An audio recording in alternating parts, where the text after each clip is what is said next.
On this week's episode, gas up and gas out, why a California city is telling drivers to fill up in another town. Also, should your 16-year-old be allowed to vote? Some lawmakers say yes. Which one of us says no way? And is your kid addicted to their smartphone? One study says they probably are. We'll break down the science.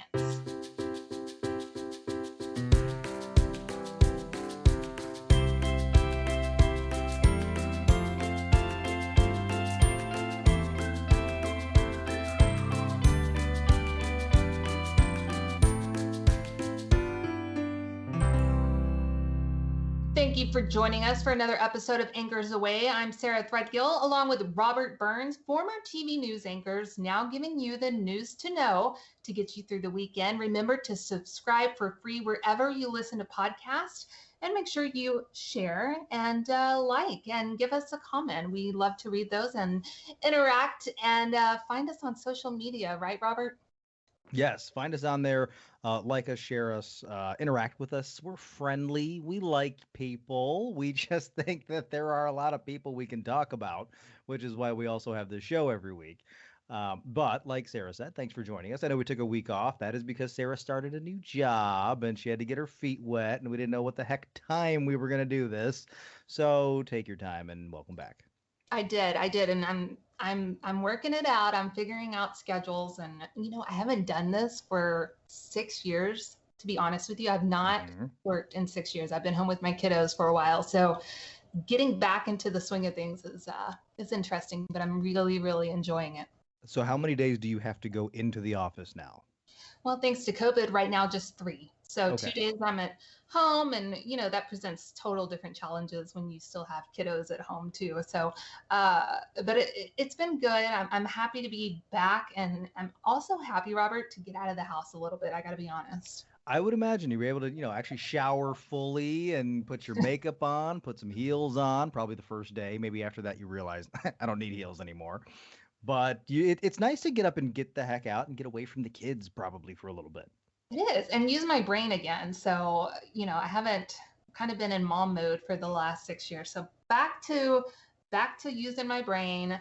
And apparently we're not I'm not the only one using my brain. Apparently we have some lawmakers who think they're using their brain. We What do you do. think, Robert? We Yeah, talked they about this before we got on, and so you want to go right into the controversial piece. Okay, let's do that. Right into the piece right to where it, people are wondering because what the hell are we talking about? lawmakers are looking at voting on a measure that would, or they have voted to allow 16-year-olds of all ages to begin voting. What do you think? I don't agree with this at all. So here's a little bit of the backstory. Some Democrats in the House of Representatives, it's a bill that's been going through, or at least in the baby steps of things. They are trying to push an amendment rather to lower the federal voting age to 16. Now, that was passed by a big number by Democrats, and what they're trying to do is, I want to say they're trying to be progressive on this, but I don't think that 16 is the number. Really, I don't think 18 is the number for the most part, but it's fine. 18 is okay. I voted at 18. I didn't really pay that much attention to the facts and the needs and what was going on in the country. I voted because I felt like I was 18 and it was something to do at 18. When you're 16 years old, you have other priorities to say in life. Driving. Now, you want to get your driver's permit or your license, depending on what state. You've got the SATs to start preparing for. You also are trying to focus on friends of the opposite sex. Let's just face it, guys at 16 just want to get laid. They don't want to vote, Yeah. especially at that time of year. That's not what I'm going to leave the house for. It's not my priority. I want to play whatever video game is going on. I want to talk to whichever girl it is. And they don't even wash their clothes at 16. How are you going to trust them to vote and choose who's going to run the country at 16?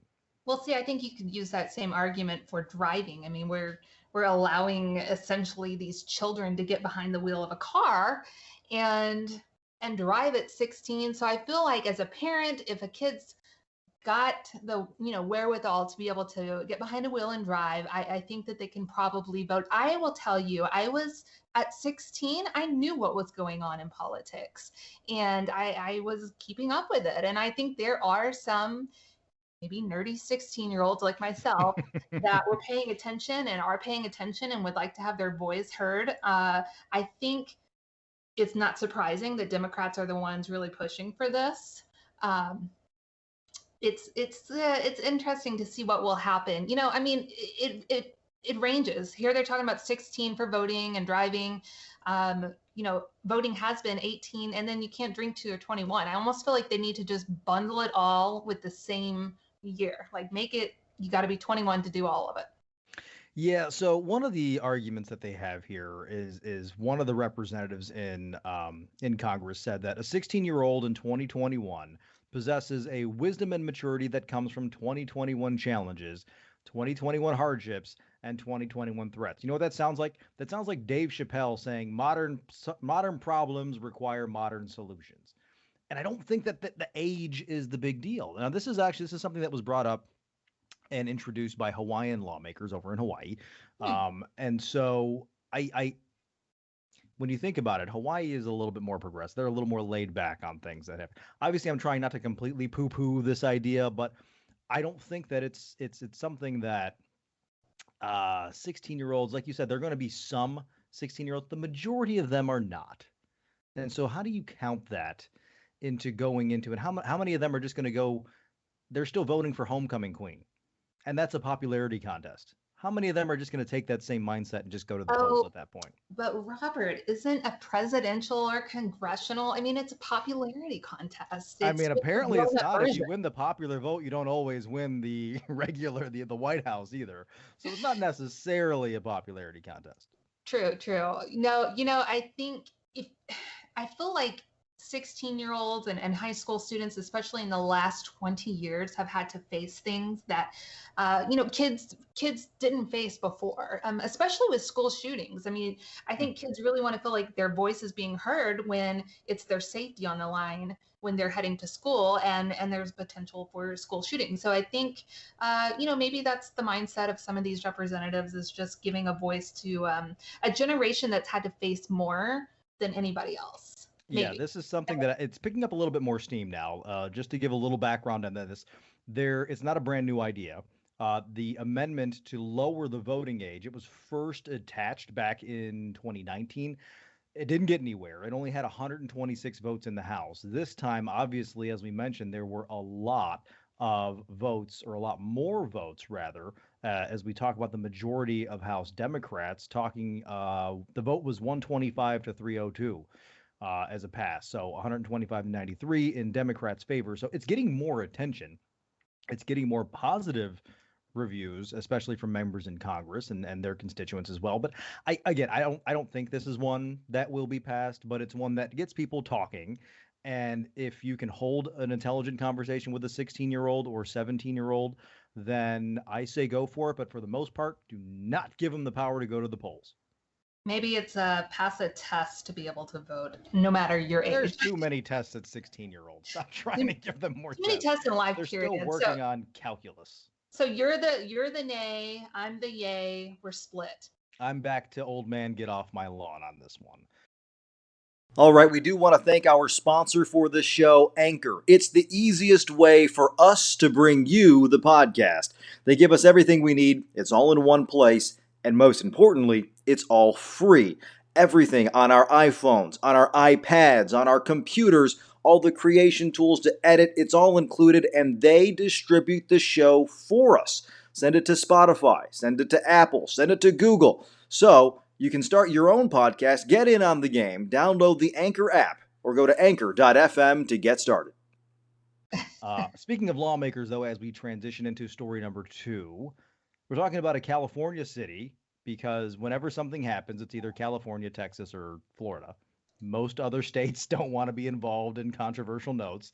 As Sarah, right now, you can't see her, but she's opening her eyes because you don't have masks anymore in Texas. I know. Don't even get me started on the new go ahead and take your mask off vote by our governor. But yes, I'm it's not. you're right. It's either Texas, Florida, California. So here we Those are. are the We're three in California. troublemakers. But you in a city in California, it's called Petaluma. It's over near San Francisco.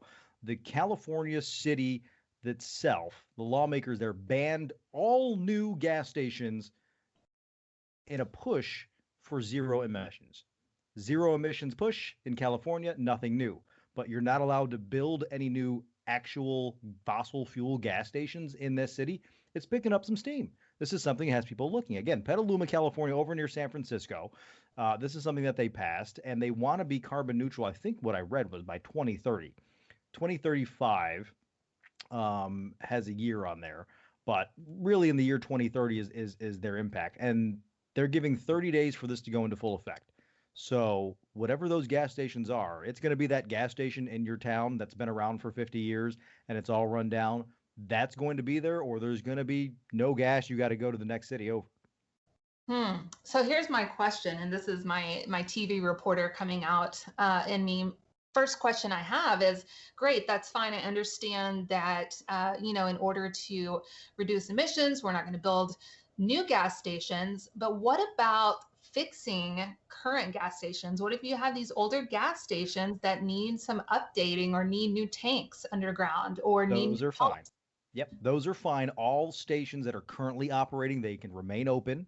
They can keep updating as long as they still do their thing, but no new build of gas stations in the city of Petaluma, California. Hmm. hmm. Yeah, that's a tough one. I feel like I'm just really don't have any opinion on that because it's you either swing one way or the other. So the other part of this is, and it's a build on your question. Those current stations that are there, they cannot add any new pumps. They can fix the one they have.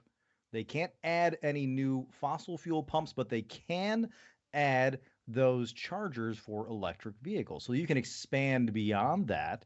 But if you're owning Bob's gas station and oil change and you are running low on gas, that might be time to shut that down. Yeah, and you know what's even funnier about this particular article from CNET.com is they, right below the article, they have what appears to be kind of an ad for an electric car that costs just $4,200. It's the ugliest thing in the world. It is the size of a refrigerator.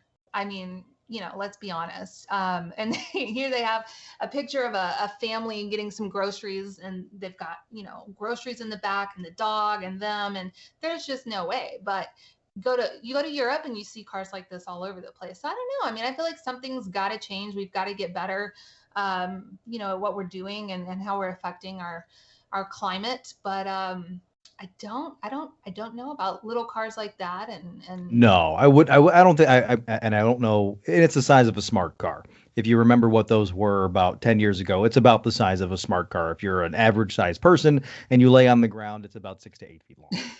So I do believe that everything's going towards electric vehicles and hybrid especially. But the problem is with some of that, and this is a very concern, is when you need to stop and you need to charge. Right now, you're going to have to drive through Petaluma, California. And by the time they completely change, if you need actual gas, you're going to have to still drive through Petaluma, California. And this is a town of 60,000 people. So there's going to be an odd period in there where the growth of that town kind of stagnates a little bit and kind of stays where it is because no one's stopping. And you've got that reputation of not having any gas. But as we progress, and you're going to see more electric cars, more Teslas, more, even Mercedes and whatever brands are going to be coming out with more electric cars. Then you're going to have the opposite, where you're not going to have enough electric portals or stations for charging.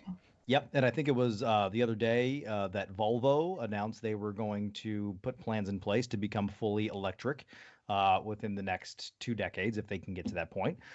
So some of these dealerships and some of these car manufacturers, rather, they are making those plans to push forward and be fully electric. And places like, this town in California and some other places where they offer those electric charging, they're going to be first on the maps. So the problem is when you fill up with gas, it takes you about 45 seconds to a minute and a half. When you fill up with electric and you're on empty, how long are you just sitting at that gas station? It might be time to just grab a coffee. And you see a lot of these electric stops or portals or whatever you want to call them at places where you can grab a coffee, you can grab dinner, you can grab lunch. And I think, it's just going to take some patience. I have 2 little boys, and I'm curious to see, they ask me all the time, their dad's 2007 Mustang that he will not get rid of. And You're they clearly sell. ready for it to go the wayside of Old Yeller. I am. They are excited. They want Dad's Mustang when they drive. And my 6-year-old, he's 10 years, and I'm curious. I mean, will we still be using gas cars in 10 years, or are we going to be back, where we're going to be with these electric cars? So it's very interesting to see kind of where we're headed and what the future holds. You're going to be super vintage at that point. Not only are you going to have the old car, but they don't even make what you need to run it anymore. Well, I kind of felt like that with my first car anyway. It was a 1982 Mercury Lynx, Oh and God, it yeah, was awful. It was yeah. it was made the same year I was born. Yeah, well, that has some sort of special quality to it if you can keep it around. But it's also a Mercury. Might have been time to let that go anyway. Mhm. For me, last point on this particular topic is my car lease is up in a couple of months, Ooh. and I am considering a hybrid. I don't think I'm ready to go fully electric, especially where I live. Not a whole lot of electric pumps or whatever they're called, charging stations. I don't know if I necessarily want to put one in the house just yet, but I would be interested in a hybrid at that point. So, again, it's a small step forward in the next 10 or so years. It could be night and day different. Who knows? But while you're sitting at those gas stations, what are you probably going to do? You mentioned you're going to probably use your time to get a cup of coffee and likely be on your phones as well, which transitions into story number 3 with a new study coming out saying that most college kids, majority of them, are probably addicted to their smartphone. And as I look at the numbers, a lot of us adults are probably as well. I was gonna say, let's not just put college kids in this. I mean, I think kids. My 6-year-old loves to be on the tablet. I don't think it's an age group that's addicted. I think we as a whole are addicted to smartphones, tablets, and that kind of Mhm. technology. Nearly 4 in 10 university students are addicted to smartphones, says this new study that came out. Probably means that your young one is having problems sleeping. Yeah, you're looking like you're way over that limit. Probably means they're having trouble focusing on their classes, but there were over 1,000 kids that participated in this study, and they displayed symptoms. The majority of them, about 40%, displayed symptoms of smartphone addiction. Now, what is smartphone addiction? So let's break that down a little bit more if I can find this particular paragraph. Yeah, how did they do? Participants At what point participants are you were addicted? judged to be addicts if they could not control how long they spent on their phone, felt distressed when they couldn't access their phone, or neglected other more meaningful parts of their life because they were busy on their device. Hmm. If I leave my device in the car or in the car and I get out of the car, I immediately turn around to go back to the car and get my phone out so I don't feel so alone and naked, even though my watch does the same thing. For the most part, I can still answer phone calls.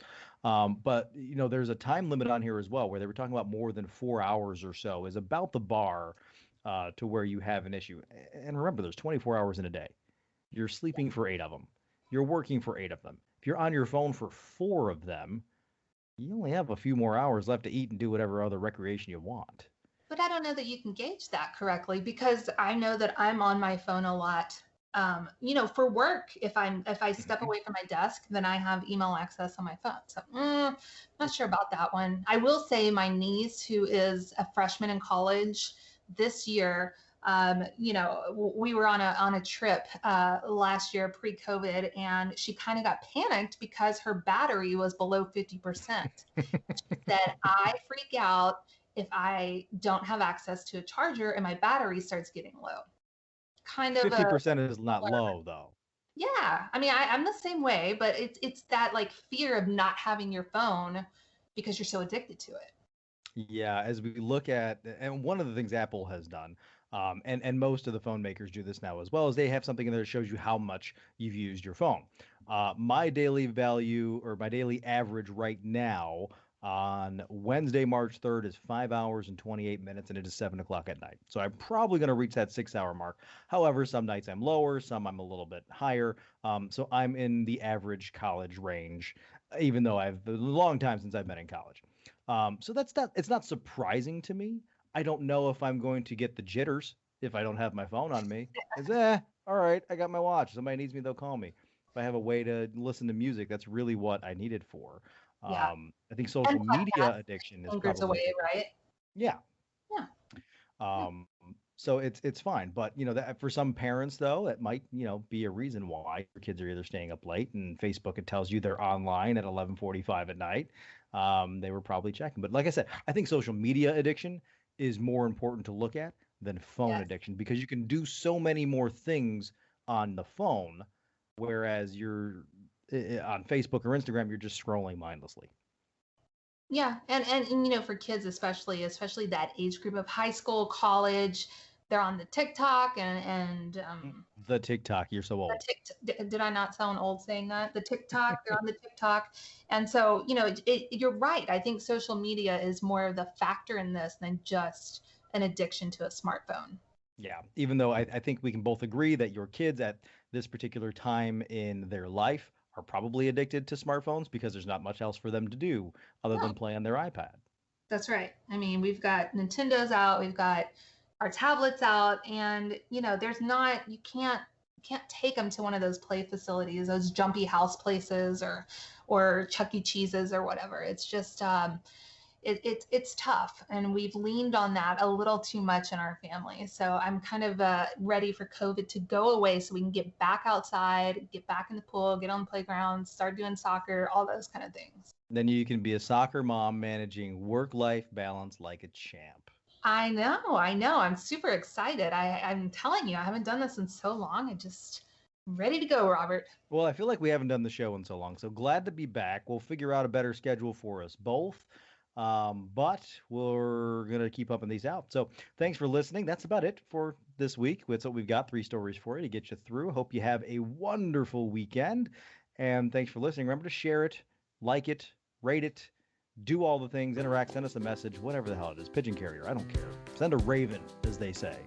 But Sarah, good to talk to you. You too. You too. Make sure y'all follow us on social media as well. All right, so we will do it again next week. In the meantime, enjoy your weekend. All right. Bye, Robert.